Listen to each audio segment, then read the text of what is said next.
Let us rejoice and be glad, for this is the day that God has made. Let's stand and sing together.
You may be seated.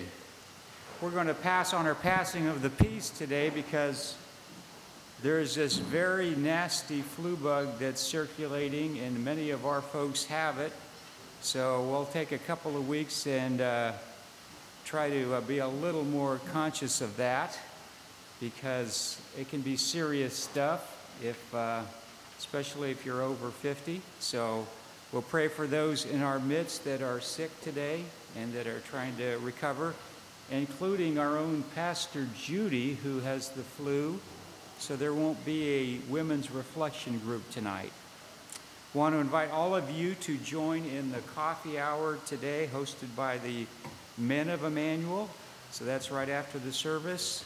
And if there's anyone here who hasn't filled out a friendship card, I don't think I see anyone. But if we haven't got your email, if you wouldn't mind filling out one of the little cards that are located in your pew Bible, drop it in the offering plate, and that will help you get the information on activities week to week here at Emmanuel. So it's a beautiful day today. It's warmed up a little bit, hasn't it?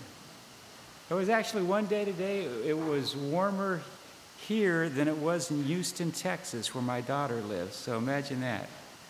So I'm glad you're here. I'm glad you made the trek. This morning, we are going to demonstrate one of our mission outreach projects, and that is Habitat for Humanity. Does everybody here know what Habitat is? Everybody here familiar with Habitat? Been involved in it for many, many years, and this church has supported Habitat. And today we're going to do something called Hammering for Habitat. Actually, this happens around the nation on this day to highlight the work of Habitat for Humanity. So, Brent, did you want to come and lead this today? If you want to make a comment, there's a mic right here. John will get for you. And we just want to, while he's coming, welcome Tom and Leah Hammer today as our musicians. Hope you all enjoyed that beautiful prelude. I did. Thank you, Tom. There's a program. This support is for Patterson Habitat for Humanity. And what they ask you to do is to sign the boards with a message to a homeowner, and these boards will be assembled into a home in Patterson. You can write any message that you want on here, greeting the family. You might wonder how the family will get to see the boards. They're photographed before they're put into the home, and in presentation of the key when the home is transferred to the owner, the homeowner gets a photograph of the boards, gets a Bible, and gets the key to the home in the ceremony turning over title to the home. The people that build the Habitat homes, they put in 500, the people that own them put in 500 hours of their own sweat equity. And they get a non-interest mortgage. And they're able to purchase the home with the non-interest mortgage, and then as that mortgage is paid off, more money goes into being able to build additional homes.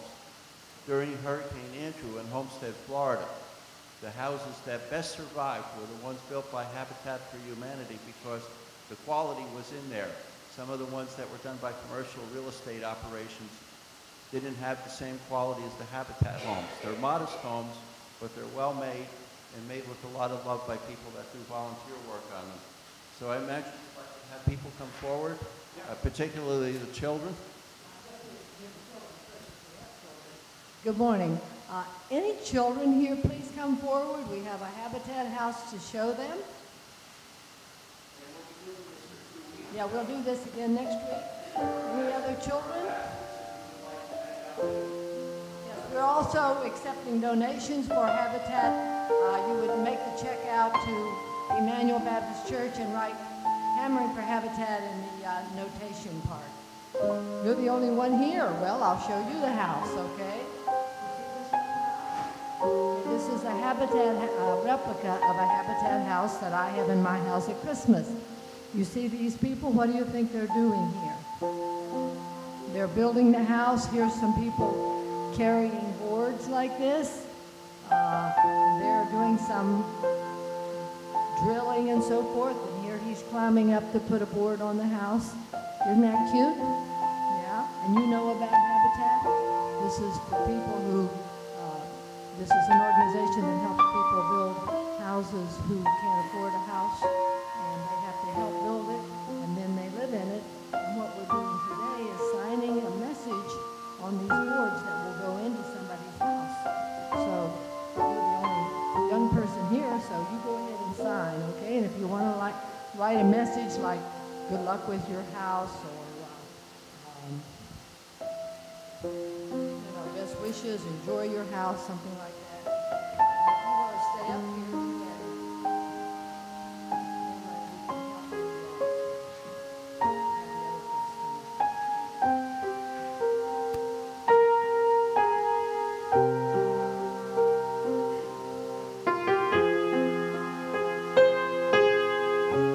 Welcome the rest of you to come up and sign the boards, please.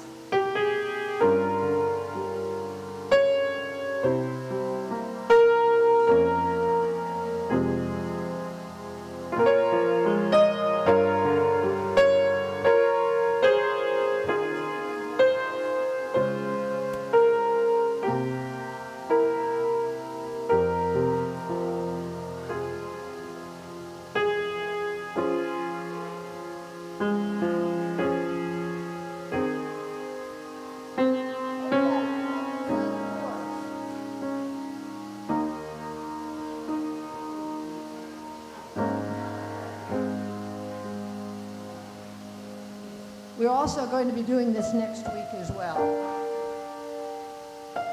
Maybe we'll have more children here next week.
Will you join me in the responsive reading?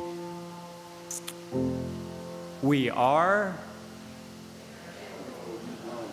we love. May we be humble before the wonder of what we dare to create.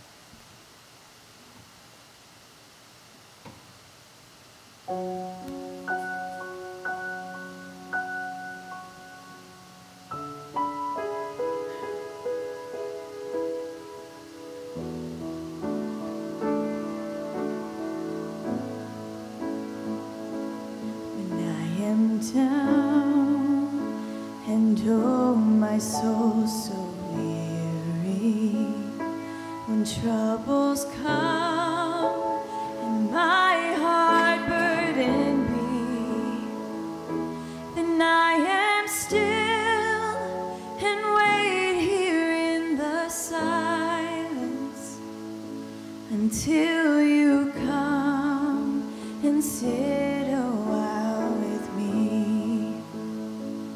You raise me up so I can stand on mountains. You raise me up to walk on stormy seas.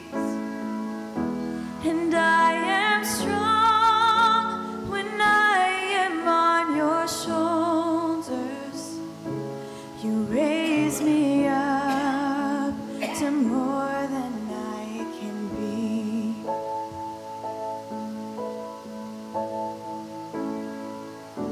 There is no life without its hunger. Each restless heart beats so imperfectly. But when you come and I am filled with wonder, sometimes I think I glimpse eternity. You raise me up so I can stand on mountains.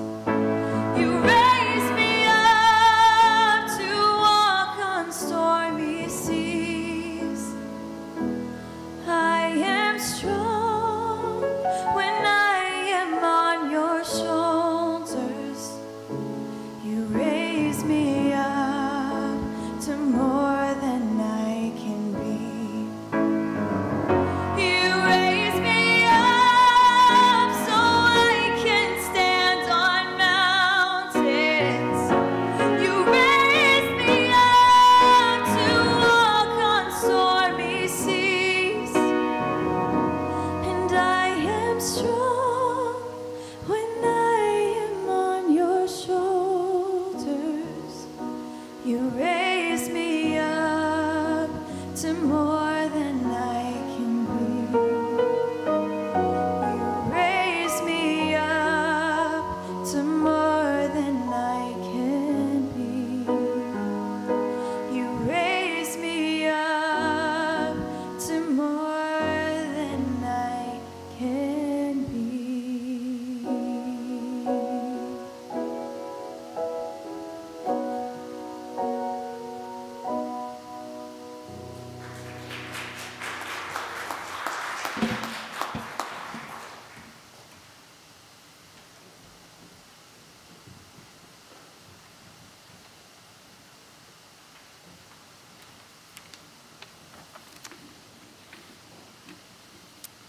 Beautiful. From the Hebrew Scriptures this morning, a plea for help, a plea that contains the trust that the help will come. Psalm 90. Lord, you have been our refuge age after age. Before the mountains were born, before the earth or the world came into birth, you were God from all eternity and forever. You can turn man back into dusk, saying, back to what you were, you sons of men. To you 1,000 years are a single day, a yesterday now over an hour of the night. You brush men away like waking dreams. They are like grass sprouting and flowering in the morning, withered and dry before the dusk. We are all burned up by your anger and terrified by your fury. Having summoned up our sins, you inspect our secrets by your own light. Our days dwindle under your wrath. Our lives are over in a breath. Our life lasts for 70 years, 80 with good health, but they all add up to anxiety and trouble over in a thrice, and then they are gone. Who yet has felt the full force of your fury, or learned to fear the violence of your rage? Teach us how to count how few days we have, and so gain a wisdom of heart. Relent, Yahweh. How much longer do we have? Take pity on your servants. Let us wake in the morning filled with your love, and sing and be happy all our days. Make our future as happy as our past was sad. Let your servants see what you can do for them. Let your children see your glory. May the sweetness of the Lord be on us. Make all we do succeed. The word of the Lord. Let's sing this chorus 2 times through. The words are up on the screen.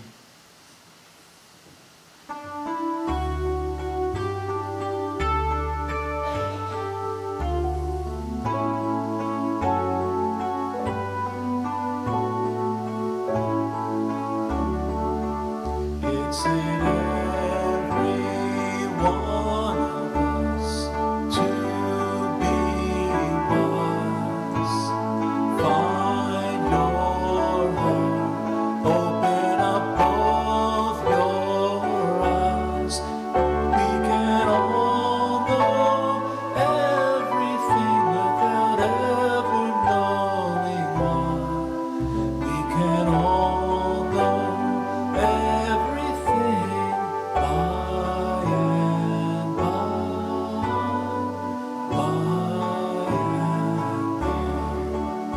It's in every one of us to be wise. Find your heart, open up both your eyes. We can all know everything without ever knowing why. We can all know everything by and by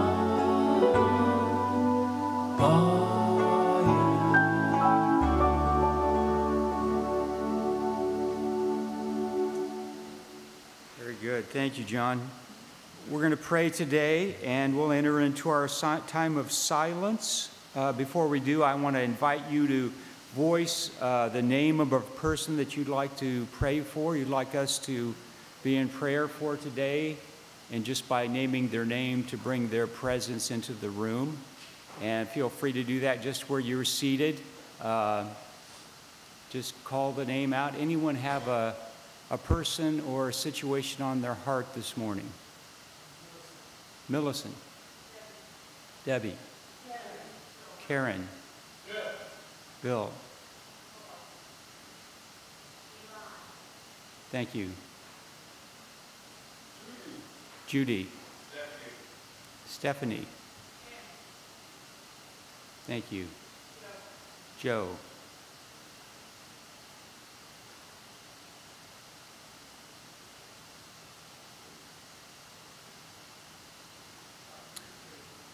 Our country.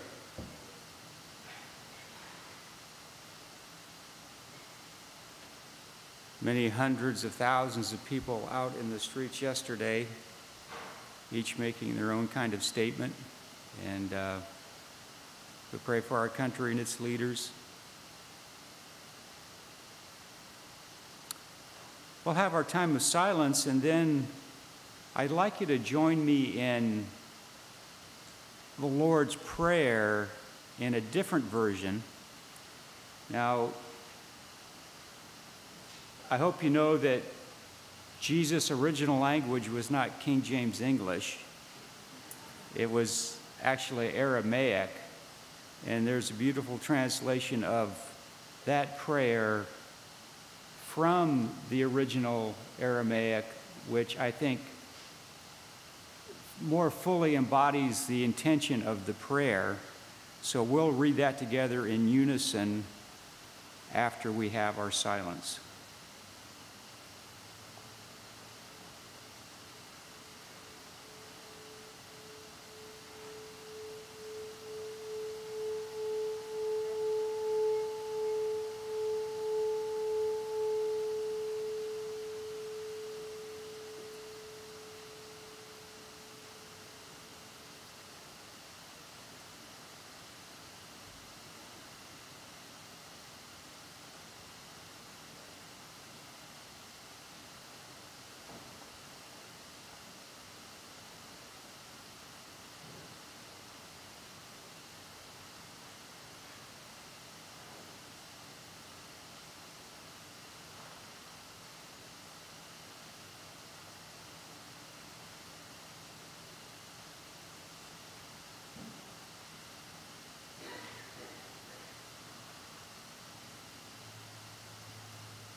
Will you join me as we read this prayer together? O birther, Father, Mother of the cosmos, focus your light within us, make it useful. Create your reign of unity now. Your one desire then acts with ours, as in all light, so in all forms. Grant what we need each day in bread and insight. Loose the cords of mistakes binding us as we release the strands we hold of others' guilt. Don't let surface things delude us, but free us from what holds us back.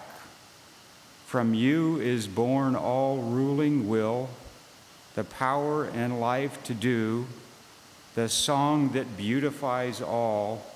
From age to age it renews.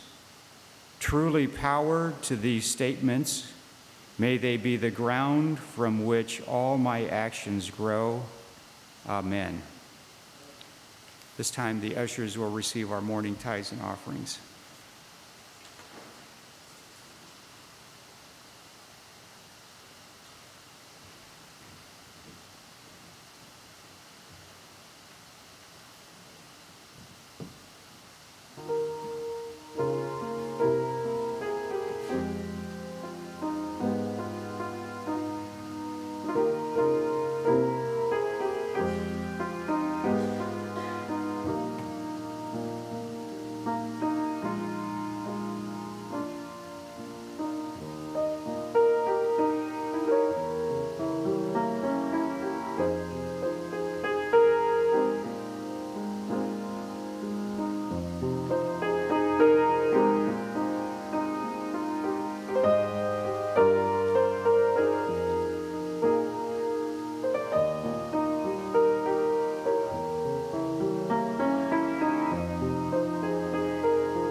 I was on my way to church this morning when a text message popped up on my iPhone. And it said, "Don't forget you're going to die." Well, actually, it came up as a result of a new app that I downloaded. You know what an app is, for those of you who don't have smartphones. It's a program that you install on your phone to access information. So the new app is called We Croak. We Croak. Developed to notify the user 5 times a day that there's no way that we will dodge the end. And so 5 times a day, at random intervals, I get a message about death that comes from everyone from Henry David Thoreau to the Dalai Lama to Steve Martin. So here was one from yesterday, which I liked. "The grave has no sunny corners." And this morning, another one from Woody Allen. "I'm not afraid of death. I just don't want to be there when it happens." Well, the idea of contemplating death 5 times a day really is a Buddhist tradition. It's popular in the country of Bhutan, comes from Bhutanese folklore. And by the way, Bhutan is not a depressed country. It's consistently on the list of the 10 happiest countries in the world. So they know something about happiness as well as death. But anyway, this app, We Croak, now has almost 20,000 users. And interestingly, most of the users are in their 20s and 30s. So death is trending with the 20-somethings. I think that's great. Death is trending. And it seems that the 20s and 30s are exploring their spiritual side by embracing their own mortality. Well, I think it's a good thing that people are starting to understand that before we can get a grip on life, we have to get a grip on death before death gets a grip on us. And I hope the editors of that app, We Croak, discover Psalm 90, that beautiful psalm, the paraphrase of which Don read for us this morning. "From everlasting to everlasting, thou art God. 1,000 years are as a day in your sight. And we're like grass which flourishes in the daytime and fades at night, like the mist or vapor that evaporates. If we're lucky, we have 70 or 80 years, and then we fly away. So teach us to number our days, Lord, that we might present a wise heart." You might say, I have a morbid preoccupation with death, but I've always loved memorial services. I've always loved performing memorial services. And in particular, I've always loved Psalm 90. And until recently, death was very much a conversational taboo. We just didn't talk about it. We may have mentioned it in discreet, spirit-soothing euphemisms. We would never say, he died or she died. He passed. She's not with us anymore. And in our culture, we have sanitized death and dying. We live in a death-denying society, all the way from the quiet nighttime transport out of the hospital of the body so that nobody sees the body, to the cosmetics of the funeral home. We baby boomers especially are constantly trying to give death the slip. We diet and exercise ourselves to death. We perform all kinds of crazy surgeries to keep ourselves young. We build our empires and write our books as if that were somehow going to guarantee our eternity. But none of it works. All of it is at the odds with the most basic and essential reality of life, and that is death. The fact that our lives are limited and temporary. Limited and temporary. The denial of death refutes the reality that our lives are just a passing moment, transient, fragile, ephemeral.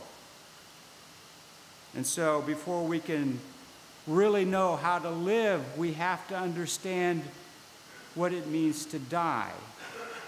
We'll never be really ready to live unless we're ready to die.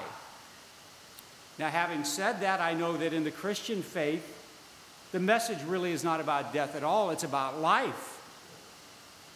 That is the essence of the gospel. That was the sine qua non of Jesus' teaching. John chapter 10, verse 10, I have come that you might have life and have it abundantly. It's all about life. And unfortunately, the evangelistic question for a lot of Christians has been, what's going to happen when you die? And so salvation becomes kind of a divine insurance policy for the afterlife. That wasn't the focus in Jesus' teaching. Jesus was all about life. Christianity is about life. It's not a death cult. But here's the great paradox. Until we're ready to die, we won't be ready to live. And in the teaching of Jesus, it wasn't just about a physical death, it was about a spiritual death. A kind of dying before we die, and I'll talk about that in just a bit.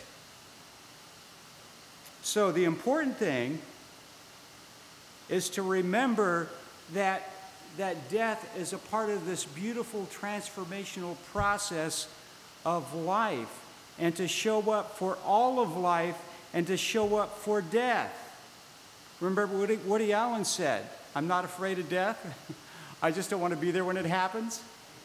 A lot of us feel that way. I'm not afraid to die. I just don't want to show up when it happens. I don't want to be fully present to my own demise. But we need to think about it because it's going very, very fast. It's going fast, isn't it? You tell me. You know, most of you are over 50, 60, 70, 80. It's going really fast. That's what the psalmist said. We have 70 or 80 years, and then like the grass, it flourishes and withers. We're gone, just like a puff of smoke, and then we fly away. It's going fast, so we need to pay attention to this. We can feel it coming when we're quiet. We understand it when we're quiet, when we contemplate. Someone once said, death is like a distant thunder when you're having a picnic. Like a macabre note stuck on a medieval harpsichord. In the background, it's always playing. And sometimes we can sense that in the people that we're closest to. It's a mysterious thing. You know, I remember the death of my father, and the day it happened, I remember the day he died. I was in Florida, he was in California. He'd been ill for 4 or 5 years. On the day he died, hospice was scheduled to come to his home. And I just heard a story of someone who just passed recently, who just died, and it was the same situation. Hospice was scheduled to be at the home on that day.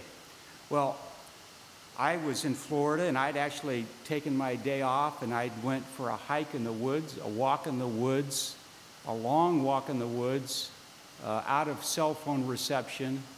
And I hiked, and I came to the banks of this beautiful pastoral scene, this beautiful idyllic river scene, the Peace River.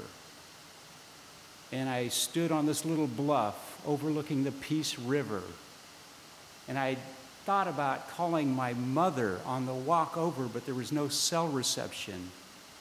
And so I went to the end of the trail and standing there contemplating this beautiful scene and thinking to myself, my father loved the water, he loved the ocean, he loved rivers, and thinking to myself, my father would love being here at this moment. It would be the perfect scene for him. And as that thought crossed my mind, my cell phone rang. I hadn't been able to get cell service for 2 hours.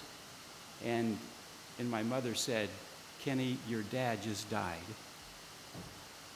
It's funny how that works. We have this sense of things for ourselves and for others. And so we need to prepare ourselves in a spiritual sense, in an internal sense, not just an external sense. Many people are very good at preparing for death externally. I remember my mom and dad for years. My dad would be at my mom for years. Honey, when I go, everything's going to be all set up. I've got this account and that account. And, he was very good at organizing things. And my mother would always say, babe, don't talk like that. You're not going to die for years. And he would always talk like that with her. He was always preparing himself. And now my mother's doing the same thing. Now, honey, when I go, you get this and she gets that. I think she's got every object in the house with somebody's name underneath it. That's great. But there's an internal preparation. There is something not only beautifully poetic but profoundly transforming when we realize that our lives are like a fading flower, like an evaporating mist. It's not a depressing thing. When we truly learn to embrace our own finitude and the beauty of this life in the interim period, that's a beautiful thing. That's the key to happiness. That's what the Bhutanese discovered. That's what the Tibetan Buddhists discovered. That's why they contemplate death 5 times a day. It's the key to happiness. It's the dream life. Have you ever heard that expression, life is but a dream? That's what the psalmist said in Psalm 90. Our days are like a dream. Our days are like a dream. And so the ancient parable of the man who dreamed he was a butterfly, and he awakened in the middle of that dream and discovered that he wasn't a man dreaming he was a butterfly. He was a butterfly dreaming he was a man. And that is the Tibetan model, Tibetan Buddhist model of life, that this life on this plane, this earthly existence is the dream life. There's another dimension of life. And Paul substantiates that in his writings. In Corinthians, he said, don't fix your eyes on the things that are seen, but on the things that are unseen, because the things that are seen are passing away, but the things that are unseen last forever. Paul points to that next dimension. He said, if this earthly tent passes away, we have another house, an eternal home not made with hands, another dimension of existence. So understanding that this life is merely a portal to the next dimension helps us to wake up and get ready to live and get ready to die. Are you ready? Are you ready to live? Are you ready to die? Let me give you some instructions. John, you have the instructions there? There we are. Just magically appear. Okay, so very quickly, these are Pastor Gill's instructions for dying and living. Okay? Number 1, we need to learn to die before we die. As I said, there's the physical death, there's the spiritual death, which Jesus talked a lot about. The death of the false self, the death of the ego. C.S. Lewis said, we need to die before we die because there's no chance after. Once we're dead, we're dead. You know what they say at the gravesite? Ashes to ashes, dust to dust. We have one chance to do this. So we need to wake up. We need to wake up, as the ancient proverb says, before death wakes us up. Death is the ultimate wake-up call. So while we're walking this earth, we need to wake up. And many folks in our world are suffering from a kind of spiritual sleeping sickness of the soul. They are walking around half dead, unconscious, disconnected from the source, caught up in their own preoccupations, their own fears, their own prejudices, their own personalities, these personalities they've created. And so Jesus said, those who want to live have to die. If you want to find life, you have to lose it. We need to wake up. We need to die before we die. That's the first point. The second point is we need to give ourselves to what's at hand. And so the psalmist said, teach us to number our days that we might present a heart of wisdom and establish the work of our hands. Establish the work of our hands. Giving ourselves to what's at hand, even if we can't see the end product. It's like planting trees, the shade under which you may never sit. Do what you need to do. As Paul said, whatever your hands find to do, do with all your heart. And let the chips fall where they may. We may never see the end product. We may never benefit from the fruit of our labor. But that is what gives life's meaning. I remember the story of Gordon Bushnell in the early 70s. And Gordon lived about 200 miles south of Duluth, Minnesota. And he had to drive to Duluth regularly for his work. And the road between his home and Duluth was a windy, half-paved gravel trail, which is very, very difficult to traverse. And he drove that road for years and years. And he had petitioned the state many, many times to pave the road. Well, they would never pave it. So Gordon retired. And when Gordon retired, he decided he set out to pave that road himself. He didn't get any permits. He didn't ask anybody permission. He just got his ancient John Deere tractor and his pickup truck and a number 2 shovel, and he started building a road. And he worked on that road for 25 years. And then he died. After 25 years, he'd completed 9 miles. Now, you might think that the state of Minnesota was so inspired by his action that that the legislature voted to finish the road. Well, sorry, bureaucracy doesn't work like that. But this is what they did do. They dedicated that road, that whole stretch of road, as the Gordon Bushnell Memorial Nature Trail. And they made a bike path out of it.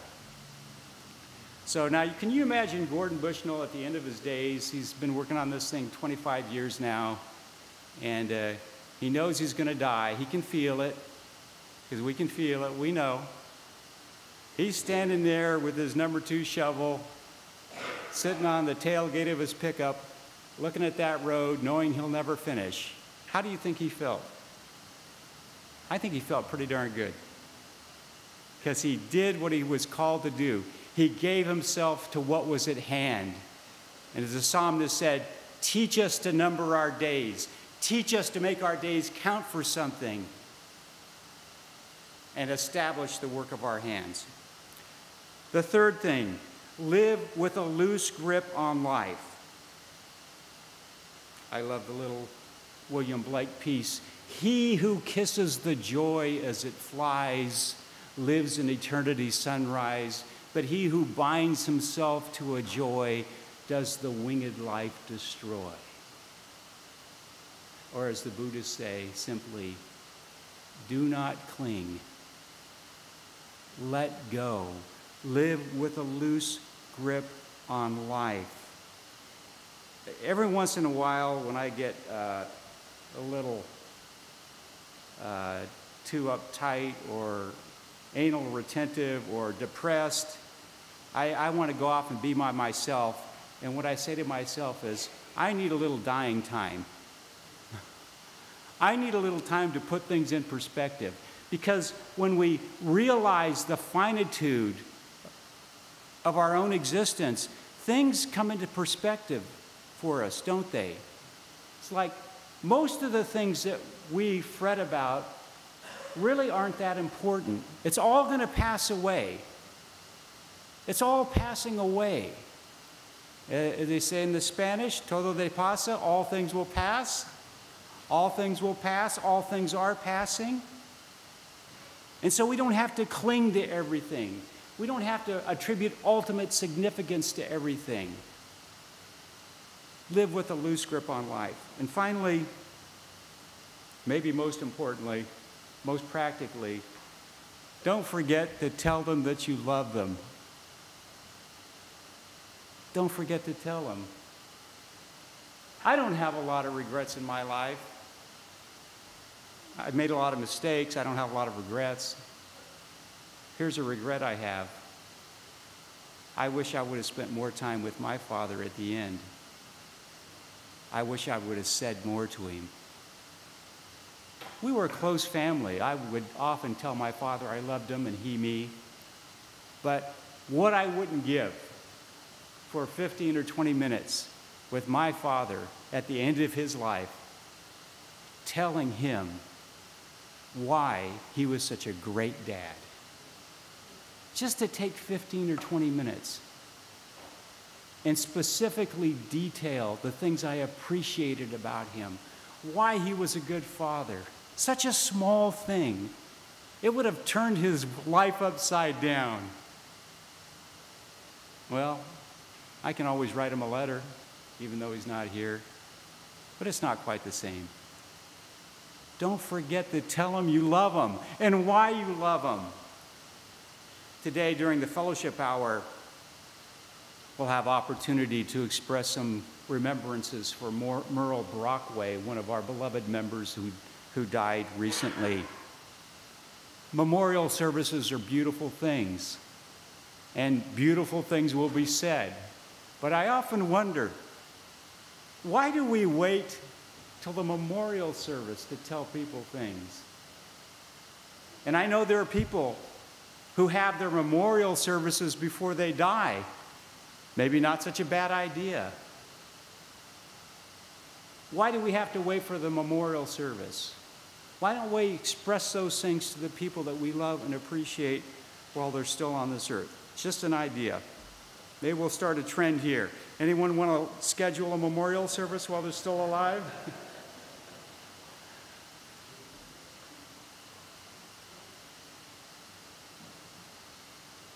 I tell you, it's time to wake up.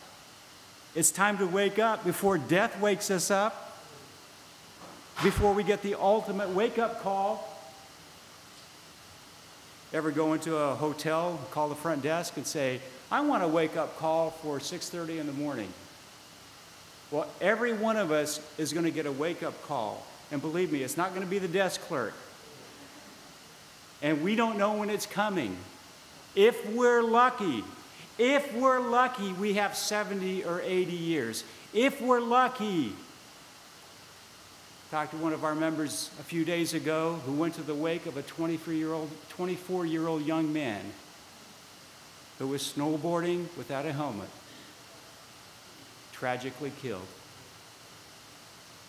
That's difficult. If we're lucky.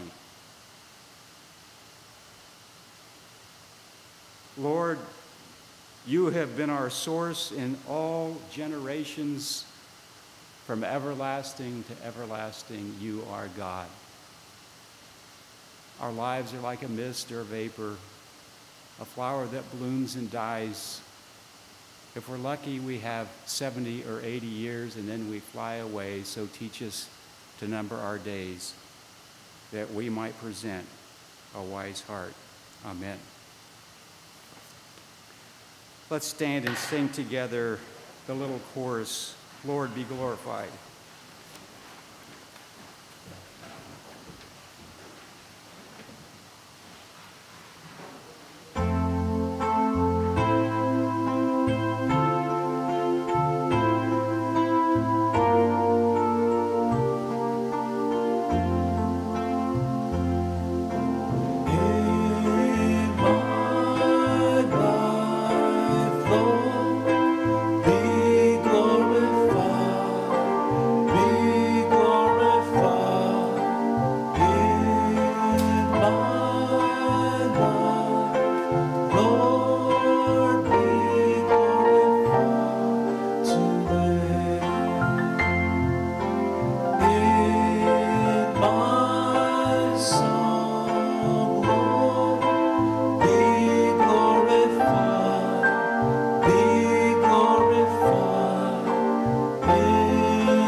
This is a gospel song that was actually popular in the 60s by Edwin Hawkins. He passed away last week. So I thought we would do this, and it's a call and response, so if anybody wants to respond and sing, please feel free. You will all recognize it.